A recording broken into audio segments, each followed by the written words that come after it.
would like to invite Professor Dr. Shazia Maqbool. Professor Dr. Shazia Maqbool is Chair Department of Development and Behavioral Pediatrics, the Children's Hospital and Institute of Child Lahore. Professor Shazia is medical graduate MBBS, MD in Pediatric Medicine, Fellow Royal College of Pediatric and Child Health, and certified in Developmental Pediatrics, Child Health Surveillance, Journal Pediatrics, and Autism Diagnostic Observation Schedule 2. She has special interest in early childhood development. She introduced the concept of multidisciplinary approach and teamwork in specialty for the first time in Pakistan. Thank you so much, madam, to join us today. The floor is all yours. Thank you very much, Aisha, and thanks to PIL, Professor Nusrat, for inviting me to speak on Mental Health Day. Thanks to Taiba and Uzma as well. I was asked to talk about ADHD, and somebody else is going to talk about management on COVID and ADHD. So I'll just do my bit. The first screen which you see are the typical kids which we see in our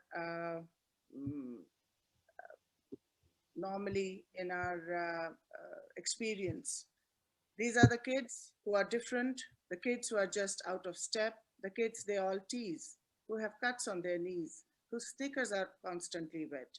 And you see many of them around you every day, literally. But do we know who they are? No, we don't. But their parents experience and they know who they are. Aisha, how am I going to go in the detail in screen share?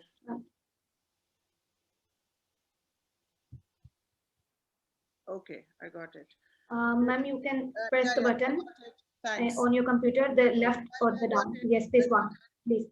I got it.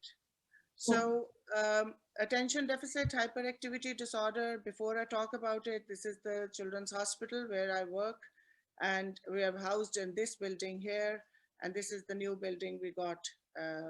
So OPD, this is all developmental pediatrics OPD, because our 60% of the work is OPD based and 40% is inpatient based. First of all, ADHD burden of the disease outlining is normal development of attention control, definition and etiology, diagnostic criteria and diagnosis. I'll tell you why they are two different things. As you all know, ADHD is part of developmental disabilities, and increasing prevalence is making the world realize now how important mental health is in children as well, because we are anticipating that nearly 15% or maybe more population is affected with all disabilities. And in Pakistan, it's definitely more than 15%. Estimates by WHO now is up to 19%. And among those, ADHD is 5 to 11% in school-age children, because in earlier ages, they can be missed. The male-female ratio is 4 to 1, like many other developmental disabilities. And the very crucial point is that they can co-occur with other disabilities. This I'm showing you 2018 new children data. We had about 23,400 children, and out of these you can see is ADHD is nearly 1%, which doesn't make much of our category, because these are the children who are going to school and not picked there. Those who come to us are the ones who are really moderate or severe children with ADHD. Normal development of attention control is very important, because we must know what the normality is before we go on and decide that the child has ADHD. So birth to 1 year, there's extreme distractibility. It's not, baby is not able to focus. 1 to 2 years, their attention is there, but it's only single channeled. And from 2 to 3 years, it's single channeled, but with help, they can come back to the task. By 3 to 4 years, the attention alternates without any help. And by 4 to 5 years, there's short attention span, but the channel, there is 2 channeled attention present. And if you can see that this is the age when 3 to 4, when it's recommended that the child goes to school. Under that, it is a bit harsh on them to send them to school anyways. But levels by 6, there's 5 to 6 years level. Level 6 is with auditory, visual, fine motor, manipulatory channels, all are fully integrated. So by definition, it's a behavioral syndrome, and it will have core symptoms of inattention, hyperactivity, impulsivity. But we must remember that not every person will have them, as you will know in the criteria, all of them.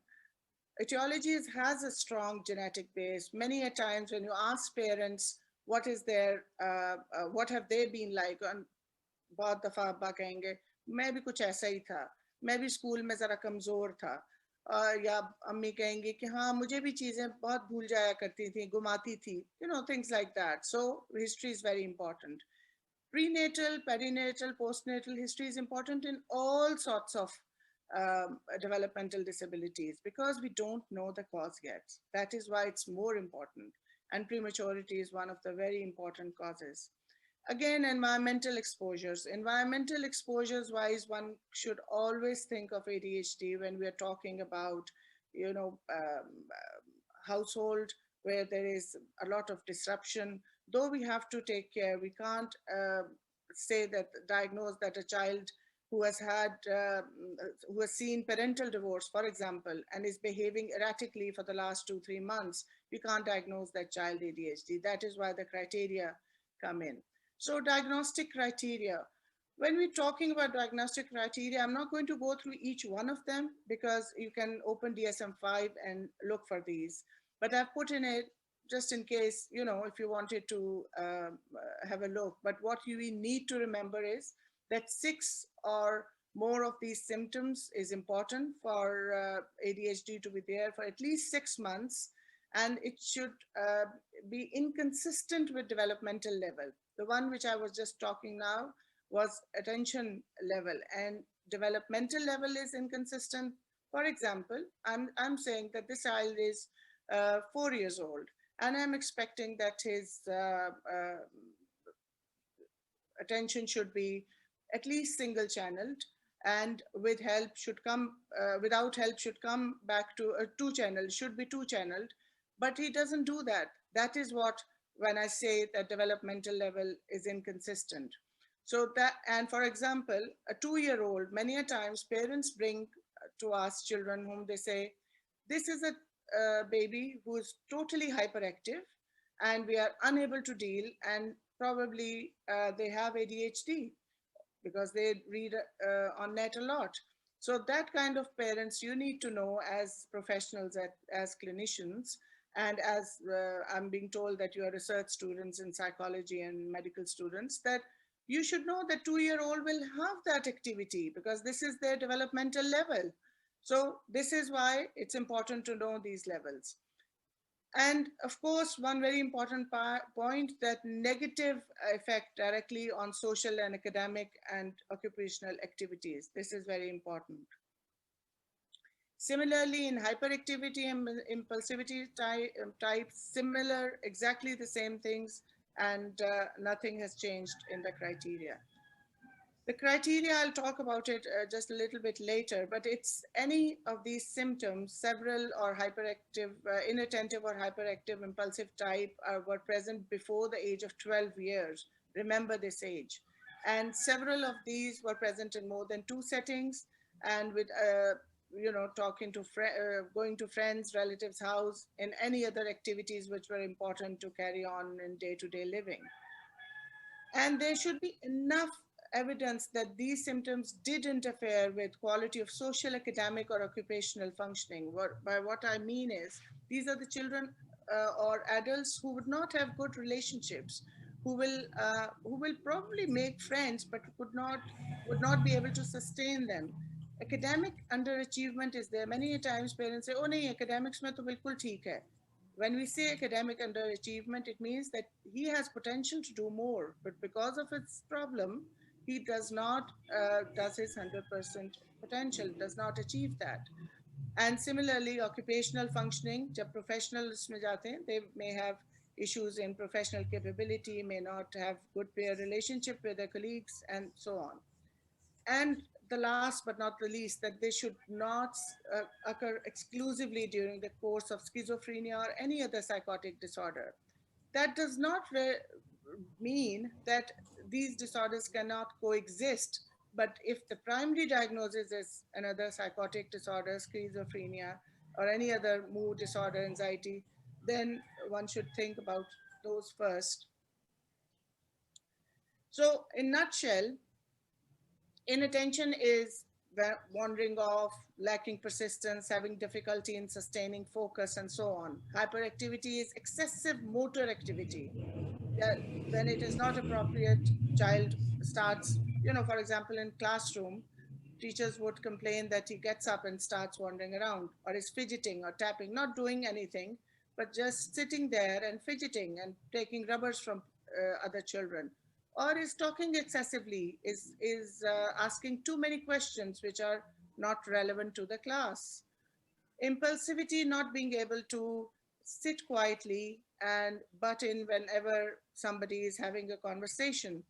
And this kind of interrupting others excessively, trying to say what they want to say first. Mild, moderate, and severe, like any other problem. If there are few symptoms, they could be saying, we could be saying that this is mild, but and they're not causing many major impairments in social and occupational functioning. Moderate is, as the name explains, anything in between. And severe is when many symptoms in excess of those required to make the diagnosis are present, and these are particularly severe symptoms which are causing marked impairment in social or occupational functioning. So we know that there are three types: predominantly inattentive, when we have more of those symptoms; predominantly hyperactivity and impulsivity, when we have those symptoms; or the combined symptoms, when we have both. Now, what I asked you to remember the age 12. The changes in DSM 5 in 2013 told us that it's anything prior to 12, age 12 should be now considered, while that cutoff was 6 years of age. Now it's 12 years of age. So that should be given importance. People used to think that it's 7 years and before we can leave it, but now it's 12 years. So anybody who's showing this kind of symptoms at 10 years should be considered ADHD. And several symptoms now need to be present in more than one setting, not just some impairment in more than one setting. So several is important again. And then, of course, in the DSM-5 criteria, now we have older ages, we have brackets for those, and especially in older ages, only 5 symptoms, like I told you earlier on, 6 symptoms, but in adults and adolescents, it's only 5 symptoms. Nothing is possible without multidisciplinary effort. Like PIL also has it, and we at the Children's Hospital take pride in having a full-fledged. This is only, I think, 1/3, not 1/4 of our department, but yes, we have our details there. History is important. In this history, it's a 10-pager, 10 and a half. But in this history, these are pertinent questions taken from different checklists and from our own experience, asking about different 3 types of predominantly hyperactivity, impulsivity, inattention, and combined. So just to say that this child needs to go into formal assessment. Red flags: history of speech delay, you'd find many a time, or incessant talking, both can be there. Can't sit still, is hyperactive, but like I said, age is very, very relevant. Developmental age is very relevant, and attentional age is very relevant. Lack of attention, doesn't seem to listen, daydreaming, academic underachievement, all is there. Assessment-wise, physical examination with detailed neurological and developmental evaluation is very important. Developmental profile, we do it with parental questionnaire, SGS-2, depending on what the child seems to fit the bill. That is what we do. Speech and language evaluation is important, and so is sensory motor and occupational therapy evaluation, because to rule out other comorbidities like dyspraxia, for example, dyslexia, because in these cases, ADHD, these children can present with features like ADHD, but actually they have these problems and these have to be ruled out. ADHD is just a manifesto, not a manifesto actually. Many a times we don't diagnose these children with ADHD. They have hyperactive features, but they are actually dyslexia and dyspraxia. When they can't concentrate uh, uh, on their studies, they don't know what's going on in the classroom, they start behaving in an ADHD manner, children.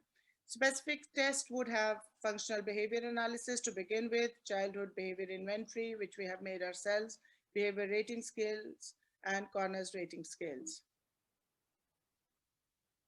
This is the childhood behavior inventory, which we hold workshops as well on these.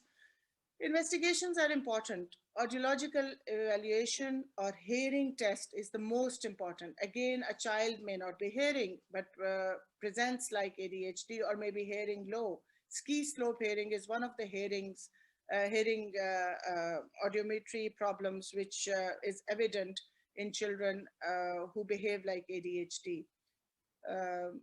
Laboratory investigations is only important if we as clinicians feel that this child has any chromosomal abnormality, etc.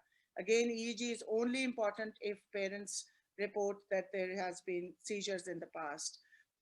Radiologically, this is only important if we are doing any research. Otherwise, these are not recommended, EEG, radiological tests, etc. There is insufficient evidence for all these profiles which we do nutrition-wise. Guidelines so far till date do not recommend that we should have panels of different kinds unless again it's for research. So what is the clinician role? Clinician's role, first of all, like I said, should know normal stages of attention.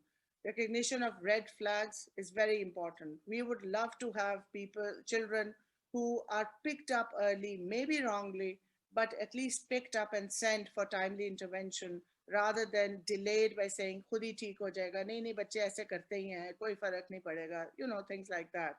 And guidance on developmentally appropriate education of ADHD is very important. When there's a child who's diagnosed with ADHD, please remember most of the time IQ is normal and achievement is low because of this problem, and this can be sorted out if the school helps, the professionals help, and parents are willing to do work. Family counseling is very important, and so is coordination, like for all these whom I've just mentioned. And very important is that linking up families of other children, and they seek help with each other. There are so many groups now. I'm part of one or two where children are parents are sort of, they've made their WhatsApp groups and their Facebook groups, and these are very helpful for them. So parents' role is to have information and understanding. They have to be told, they should be aware that what it's actually like and what to expect, not to put too much burden on the child, but at the same time take control, limit their choices. They should have realistic expectations. Whatever they're using as a respite or sanctions or planned ignoring, they should make sure that it's done within, excuse me, I'll need to have water.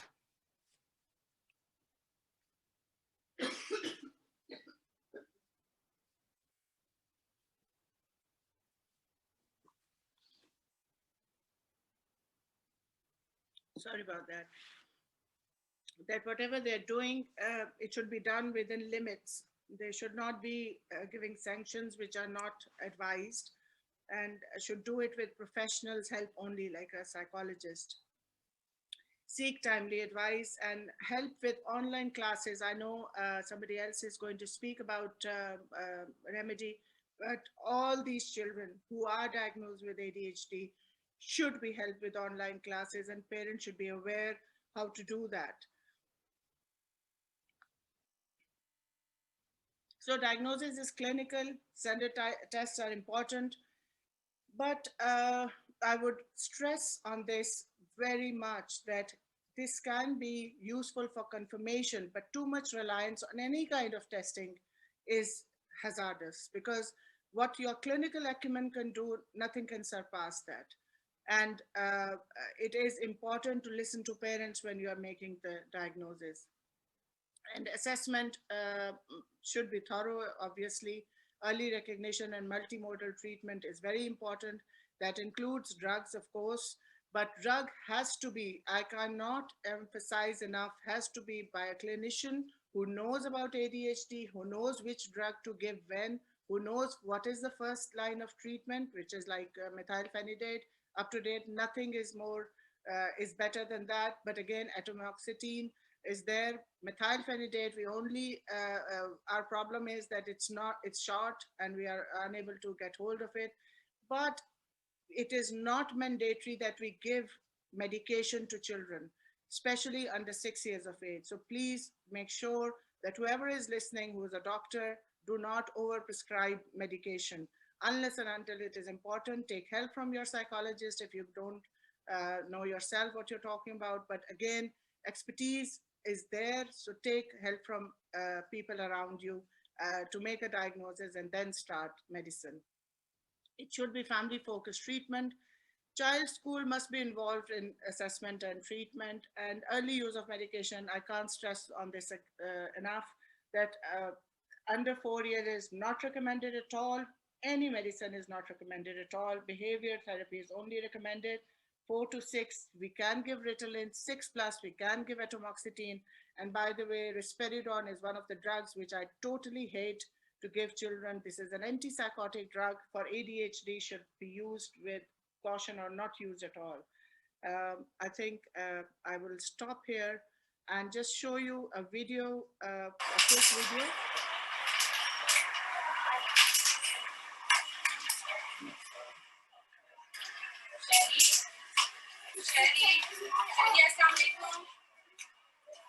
क्या कर रही हो? चलिए आओ, आओ play करें, आओ play करें, आओ प्ले करें। शेरी आओ खेलें, शेरी आओ गाड़ी। Anybody would like to tell me what this is? If you're unmuted, you can tell me what this is. Anybody can volunteer?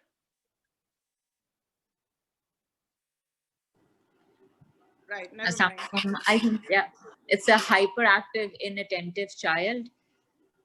This is Fatima, is it? Yes. Okay. Okay, I'll tell you what this is, Fatima. Tell me about this.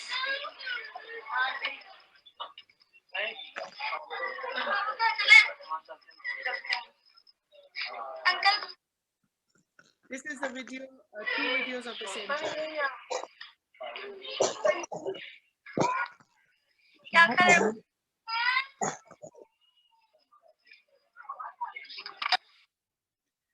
Just to tell you shortly, the first child whom I showed you was autism spectrum disorder with hyperactivity element in there. It wasn't ADHD, okay? And the second child is pure ADHD. This is our audiology department, OPD, he was there because people thought he was probably not hearing, but his hearing was 100%. So this is the difference between the two. It is difficult to differentiate between the two with only a small video. That is why a thorough examination is important. And I shall stop here